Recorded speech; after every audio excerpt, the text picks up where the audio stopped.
नमस्कार, सुप्रभात। स्वागत है आप सभी का। मैं हूं आपके साथ अमृता चौरसिया। आप देख रहे हैं सुबह 9 बजे। बुलेटिन में आज बात होगी अम्फान तूफान के बाद अब एक और तूफान निसर्ग चक्रवाती तूफान में बदल गया है और ये गुजरात और महाराष्ट्र तट की ओर तेजी से बढ़ रहा है। इसके मद्देनजर तमाम जो एहतियाती कदम हैं वो उठाए जा रहे हैं। प्रधानमंत्री खुद इस पूरे मसले पर अपनी नजर बनाए हुए हैं। उन्होंने इन राज्यों के मुख्यमंत्रियों से बातचीत की है और केंद्र की ओर से हर संभव सहायता पहुंचाने का आश्वासन दिया है। इसके साथ ही हम बात करेंगे प्रधानमंत्री नरेंद्र मोदी और अमेरिकी राष्ट्रपति डोनाल्ड ट्रंप के बीच हुई बातचीत की, जिसमें उन्होंने WHO, कोरोना महामारी और इसके साथ ही चीन के मुद्दे को लेकर बात की है। अमेरिकी राष्ट्रपति ने भारत के प्रधानमंत्री को G7 सम्मेलन में आमंत्रित किया है। साथ ही बात होगी, प्रधानमंत्री ने CII के सम्मेलन को संबोधित किया है। क्या कुछ प्रधानमंत्री ने कहा है, अर्थव्यवस्था को पटरी पर लाने के लिए, इस पर डालेंगे नजर। और इसके साथ बात होगी मौसम की। आइए शुरुआत करते हैं बुलेटिन की।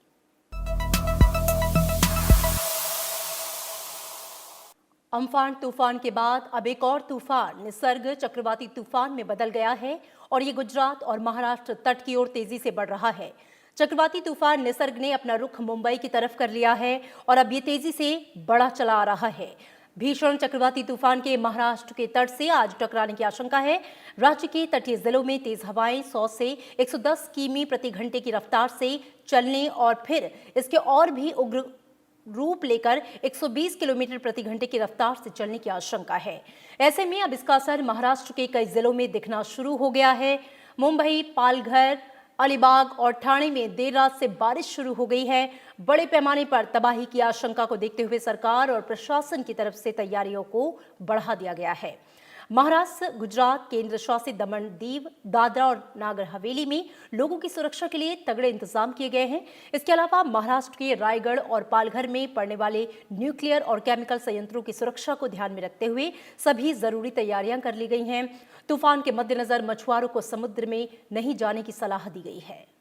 Expecting it to move north-northeastwards and intensify further into a severe cyclonic storm, and it will cross North Maharashtra and adjoining South Gujarat coast between Daman and Harihareshwar in Raigad district of Maharashtra, very close to Alibag.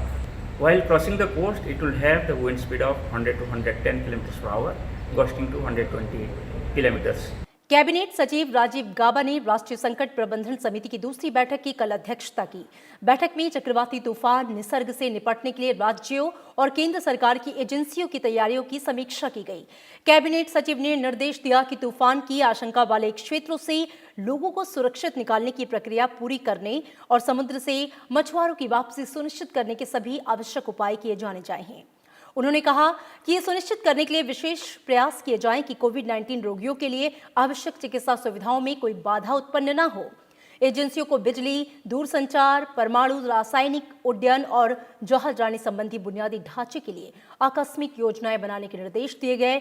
स्थिति से निपटने की तैयारियों के उपायों के बारे में राज्य और केंद्र सरकार के अधिकारियों को जानकारी दी गई। अधिकारियों के मुताबिक आवश्यक वस्तुओं का पर्याप्त भंडार उपलब्ध है। तूफान की आशंका वाले क्षेत्रों के निवासियों को चेतावनी देने के लिए SMS भेजे जा रहे हैं। लोगों को सुरक्षित निकालने की प्रक्रिया भी जारी है। चक्रवाती तूफान निसर्ग के मद्देनजर किसी भी तरह की मानवीय सहायता और आपदा राहत के लिए नौसेना को सतर्क किया गया है। NDRF ने इन राज्यों और केंद्र शासित प्रदेश में 40 टीमों को तैनात किया है और अतिरिक्त टीमों को भी हवाई मार्ग से वहां पहुंचाया गया। नौसेना की टीम किसी भी स्थिति से निपटने के लिए तैयार है। नौसेना के पश्चिमी कमान ने अत्यधिक बारिश की स्थिति में बचाव और बाढ़ राहत के लिए पर्याप्त संसाधन जुटा लिए हैं। सेना और नौसेना के राहत और बचाव दलों को भी तैयार रखा गया है।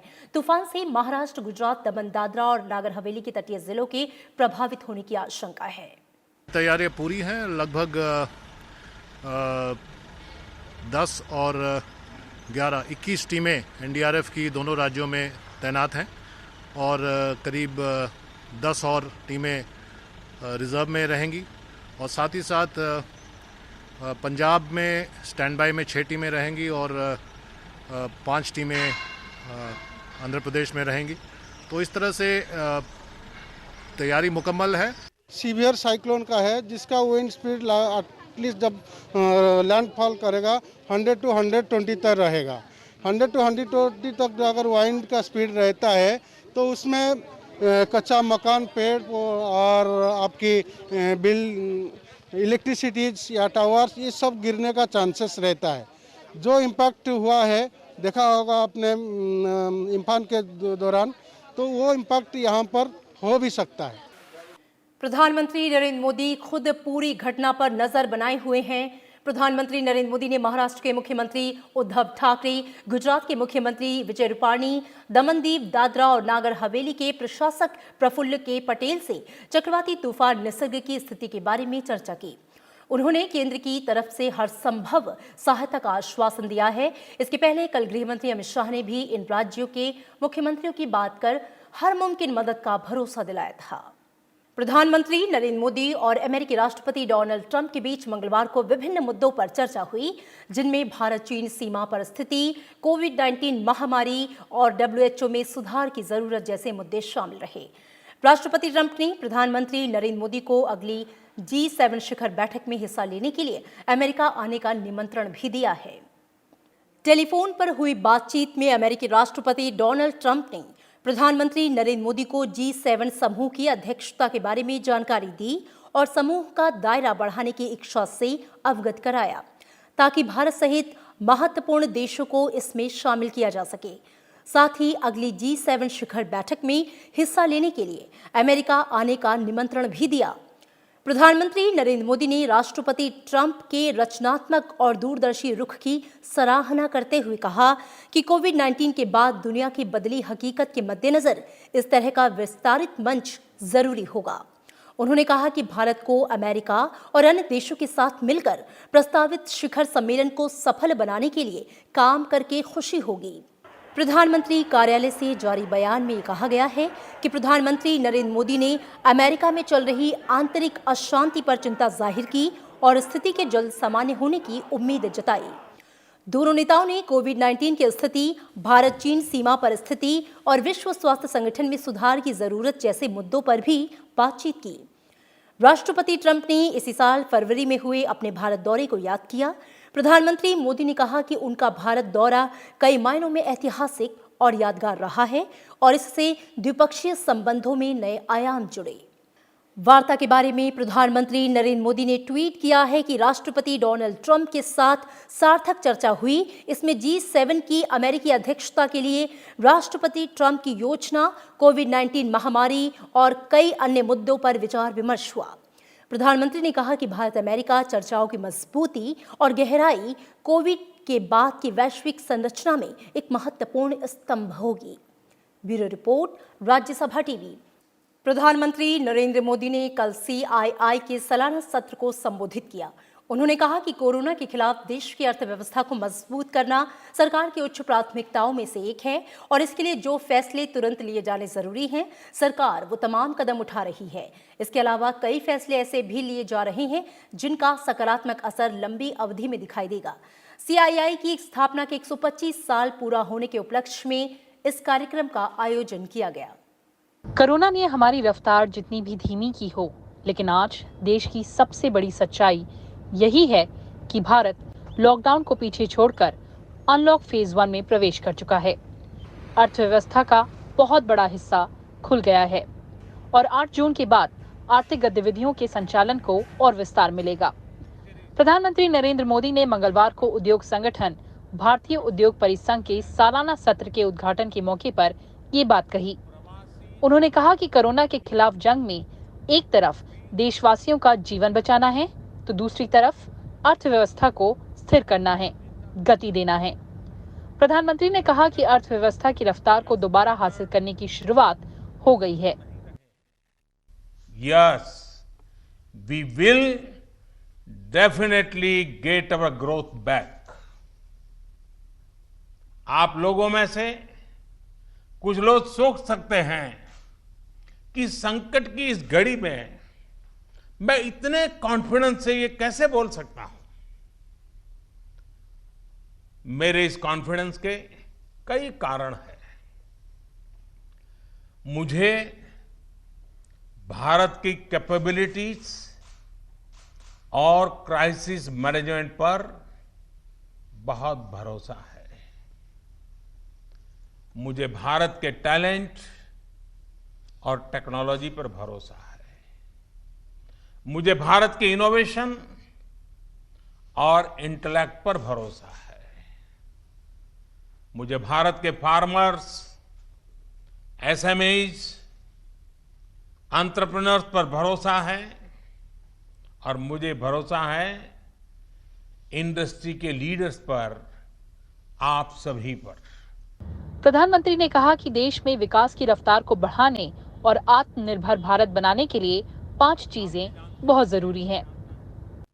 इंटेंट, इंक्लूजन, इन्वेस्टमेंट, इंफ्रास्ट्रक्चर और इनोवेशन। हाल में जो बोल्ड फैसले लिए गए हैं, उसमें भी आपको इन सभी की झलक मिल जाएगी। इन फैसलों के साथ हमने तमाम सेक्टर्स को फ्यूचर रेडी किया है। इसी वजह से आज भारत एक नए ग्रोथ ओरिएंटेड फ्यूचर की दिशा में बड़ी उड़ान के लिए तैयार है। साथियों, हमारे लिए रिफॉर्म्स ये कोई रैंडम या स्कैटर्ड डिसीजन नहीं रहे हैं। हमारे लिए reforms systematic, plan, integrated, interconnected और फ्यूचरिस्टिक प्रोसेस है। प्रधानमंत्री ने कहा कि आज पूरे विश्व में भारत के प्रति जो भरोसा कायम हुआ है, उसका उद्योग जगत को फायदा उठाना चाहिए। उन्होंने कहा कि भारत के कारोबारी अगर 2 कदम आगे बढ़ेंगे तो सरकार 4 कदम आगे बढ़कर उनका साथ देगी। प्रधानमंत्री के तौर पर मैं आपको भरोसा दे रहा हूं कि मैं आपके साथ खड़ा हूं। भारतीय उद्योग जगत के लिए ये राइज टू द ओकेजन की तरह है। Trust me, getting growth back इतना मुश्किल भी नहीं है। और सबसे बड़ी बात कि अब आपके पास, इंडियन इंडस्ट्रीज के पास एक क्लियर पाथ है।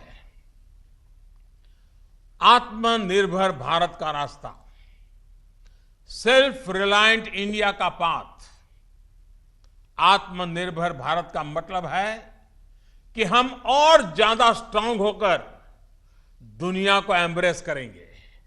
प्रधानमंत्री ने कहा कि अब देश में ऐसे उत्पाद तैयार करने की जरूरत है जो भारत में निर्मित हों, वैश्विक जरूरतों को पूरा करें।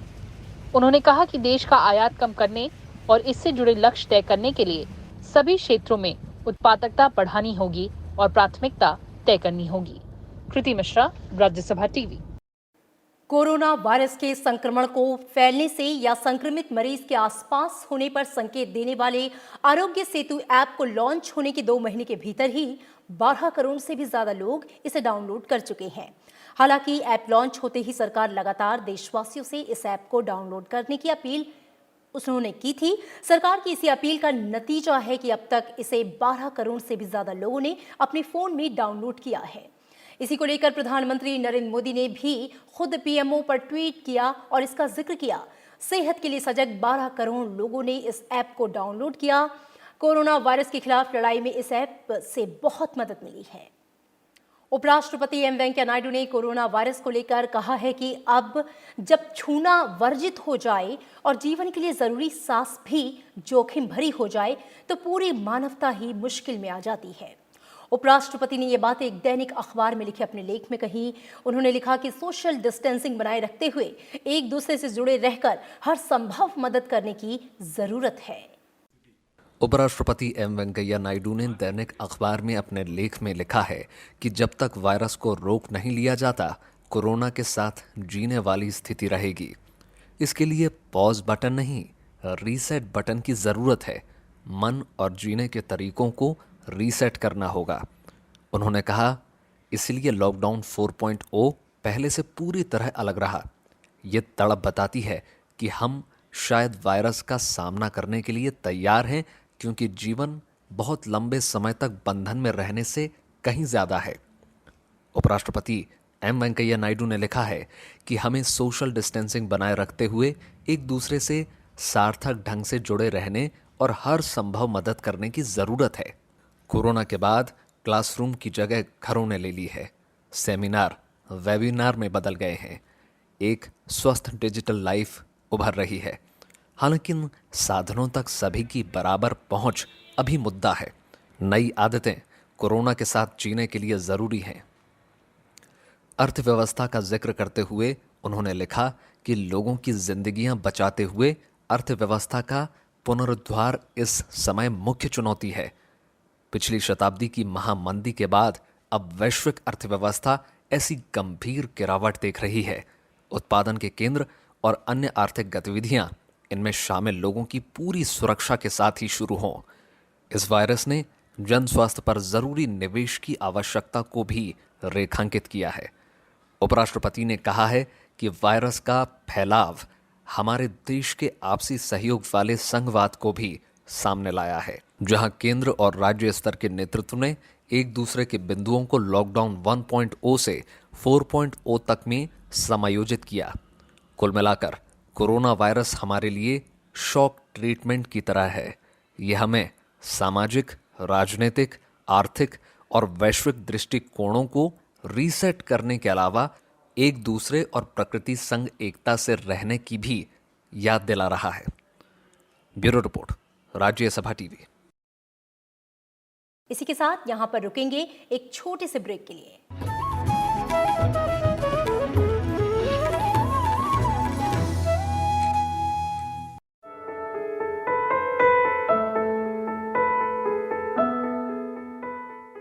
Protect yourself from COVID-19. Follow these do's and don'ts. Practice frequent hand washing. Wash hands with soap and water. Use alcohol-based hand sanitizer. Wash hands even if they are visibly clean. Cover your nose and mouth with tissue while sneezing and coughing. Throw used tissues into closed bins immediately after use. See a doctor if you feel unwell. While visiting doctor, wear a mask to cover mouth and nose. If you have these symptoms, please call 24/7 helpline at 011-2397-8046. Avoid participating in large gatherings. Do not have a close contact with anyone if you are experiencing cough and fever. Do not touch your eyes, nose and mouth. Do not spit in public.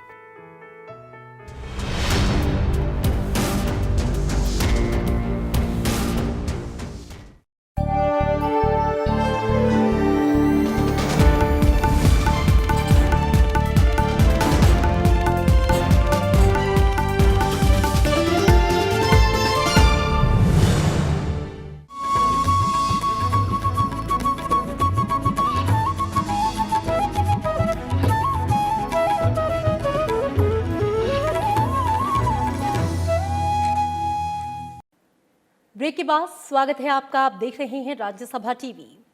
10वीं और 12वीं कक्षाओं के परीक्षा केंद्र बदलने की शर्तों की घोषणा करते हुए सीबीएसई ने कहा है कि किसी एक जिले के अंदर इस तरह के बदलाव की अनुमति नहीं होगी।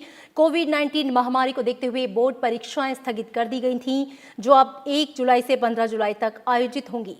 बोर्ड ने अपने आदेश में कहा है कि परीक्षा केंद्र केवल उन्हीं जिलों में बदलने की अनुमति होगी जहां पे आवेदक चला गया है और जहां सीबीएसई से मान्यता प्राप्त स्कूल हैं। ऐसे मामले में जहां छात्र वर्तमान में रह रहा है और वहां सीबीएसई से मान्यता प्राप्त कोई स्कूल नहीं है, तो पड़ोसी जिले में परीक्षा केंद्र आवंटित होगा। निषिद्ध क्षेत्रों में परीक्षा केंद्र बनाने की अनुमति नहीं होगी। भारतीय स्टेट बैंक के प्रमुख ने कहा है कि केंद्र सरकार और आरबीआई के अहम कदम अर्थव्यवस्था को गति देने में मदद करेंगे। राज्यसभा टीवी से खास बातचीत में रजनीश कुमार ने कहा कि मौजूदा चरणबद्ध उपाय कोविड-19 से बने हालात पर काबू पाने के लिए हैं। कोविड-19 की वजह से पैदा हुई विषम परिस्थिति में केंद्र सरकार और आरबीआई का प्रयास न सिर्फ अर्थव्यवस्था में विकास को दोबारा से पटरी पर लाना है, बल्कि उद्योगों को होने वाली कठिनाइयों को पहचान कर उनकी समस्या का समाधान करना भी है।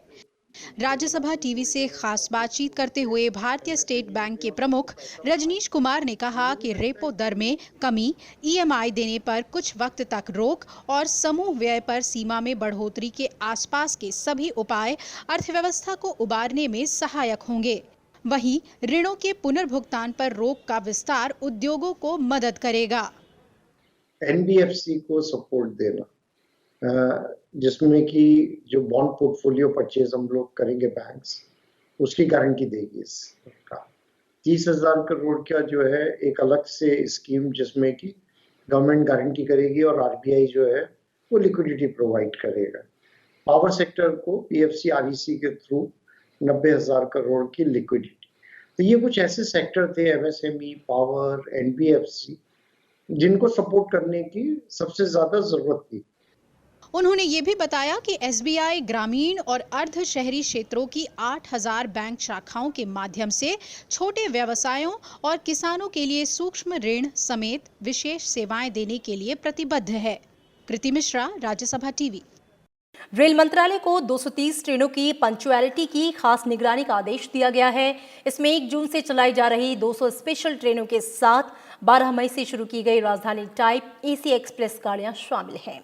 रेल मंत्री पीयूष गोयल के आदेश के बाद रेल मंत्रालय ने क्षेत्रीय रेलों के महाप्रबंधकों और संचालन से जुड़े वरिष्ठ अधिकारियों को कहा है कि वो मंडल और जोनल लेवल पर इन ट्रेनों के समय पालन की गहन निगरानी रखें। आदेश में ये कहा गया है कि इन गाड़ियों के अलावा श्रमिक स्पेशल गाड़ियों का संचालन भी जारी रहना चाहिए। अगर किसी कारण से ट्रेनों के संचालन में किसी स्तर पर कोई बाधा आती है तो उनको दूर करते हुए उनको समय पर पहुंचाना तय किया जाए। हाल ही में कुछ श्रमिक ट्रेनों में देरी की घटनाओं के नाते रेलवे को काफी आलोचना का शिकार होना पड़ा था। आतंकवाद को लेकर पाकिस्तान फिर दुनिया के सामने बेनकाब हो गया है। संयुक्त राष्ट्र सुरक्षा परिषद की रिपोर्ट में ये कहा गया है कि अफगानिस्तान में पाकिस्तान के 6,500 आतंकी सक्रिय हैं। इसके अलावा लश्कर ए तैयबा और जैश ए मोहम्मद अफगानिस्तान के आतंकियों को प्रशिक्षण और अन्य सहायता प्रदान करता है। विदेश मंत्रालय ने कहा कि यह भारत के उस दावे को पुख्ता करती है कि पाकिस्तान वैश्विक आतंकवाद का गढ़ है। पाकिस्तान में 6,500 पाकिस्तानी आतंकियों के सक्रिय होने से संबंधित संयुक्त राष्ट्र सुरक्षा परिषद की रिपोर्ट के बाद पाकिस्तान फिर दुनिया के सामने बेनकाब हो गया है। भारत ने अफगानिस्तान में अलकायदा और विदेशी आतंकियों समेत करीब 6500 पाकिस्तानी आतंकियों की मौजूदगी पर गंभीर चिंता जताई है। विदेश मंत्रालय ने कहा कि यह भारत के उस दावे को पुख्ता करती है कि पाकिस्तान वैश्विक आतंकवाद का गढ़ है और आतंकियों का ठिकाना बना हुआ है। भारत ने कहा कि इन आतंकी संगठनों और आतंकवादियों को पाकिस्तान में सिर्फ सुरक्षित ठिकाना ही नहीं मिलता, बल्कि प्रशिक्षण और वित्तीय समेत हर तरह की मदद मिलती है। पाकिस्तान से आने वाले ये आतंकी इस क्षेत्र के साथ ही दुनिया के बाकी हिस्सों में भी आतंकवाद फैलाते हैं। भारत ने कहा कि पाकिस्तान आतंकवाद पर लगाम लगाने के लिए संयुक्त राष्ट्र सुरक्षा परिषद के प्रासंगिक प्रस्तावों और फाइनेंशियल एक्शन टास्क फोर्स सहित अपने अंतर्राष्ट्रीय दायित्वों को पूरा करने में विफल रहा है। ऐसे में पूरी दुनिया को पाकिस्तान पर दबाव बनाना चाहिए कि वो आतंकवाद के खिलाफ ठोस और निर्णायक कदम उठाए। विदेश मंत्रालय ने यह भी कहा कि भारत अफगानिस्तान में शांति और स्थिरता कायम रखने के लिए सहयोग करता रहेगा। अखिलेश सुमन के साथ ब्यूरो रिपोर्ट, राज्यसभा टीवी। रक्षा में मेक इन इंडिया को बढ़ावा देते हुए रक्षा मंत्रालय ने थल सेना के लिए 156 बीएमपी युद्धक गाड़ियों का ऑर्डर दिया है। थल सेना की मैकेनाइज्ड इन्फेंट्री के लिए इन खास गाड़ियों का ऑर्डर सार्वजनिक रक्षा संस्थान ऑर्डिनेंस फैक्ट्री बोर्ड को दिया गया है। हाई मोबिलिटी वाली ये हल्की टैंक नुमा गाड़ियां उबड़ खाबड़ रास्ते और चढ़ाई पर भी कारगर हैं। ये 35 डिग्री करीब 0.25 मीटर की बाधा को पार कर सकती हैं और 65 किलोमीटर प्रति घंटे की सतह रफ्तार के साथ पानी में भी चल सकती हैं। इसमें 285 हॉर्स पावर का इंजन है। ये बीएमपी गाड़ियां ओएफबी के मेंढक प्लांट तेलंगाना से थल सेना के लिए 2023 तक तैयार की जाएंगी। दरअसल ये बीएमपी रूसी नाम है जिसे बोएवा मसीना पिखोटी भी कहा जाता है। इन बीएमपी गाड़ियों को ICV यानी कि इन्फेंट्री कॉम्बैट व्हीकल या फिर स्ट्राइकर व्हीकल के नाम से भी जाना जाता है। इनके आने से थल सेना की फायर पावर में इजाफा होगा। पंचानंद मिश्रा के साथ ब्यूरो रिपोर्ट, राज्यसभा टीवी। प्रवर्तन निदेशालय ने INX मीडिया मामले में पूर्व केंद्रीय मंत्री P चिदंबरम और उनके बेटे कार्ति चिदंबरम के खिलाफ आरोप पत्र दाखिल किया है।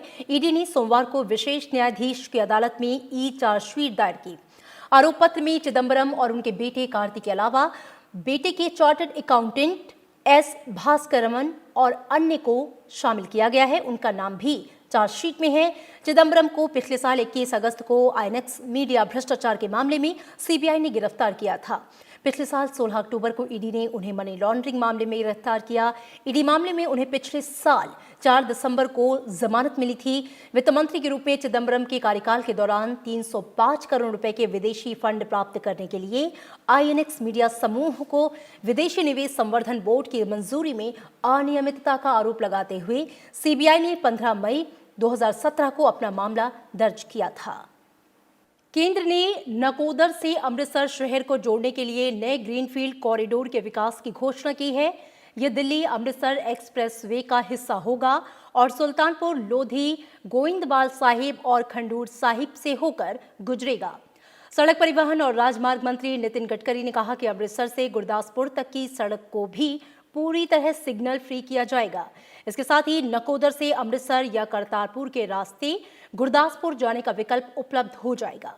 ये ग्रीनफील्ड गलियारा अमृतसर के लिए न सिर्फ सबसे छोटा और वैकल्पिक एक्सप्रेसवे होगा, बल्कि सुल्तानपुर लोधी, गोइंदवाल साहिब और खडूर साहिब जैसे अन्य धार्मिक केंद्रों को जोड़ेगा।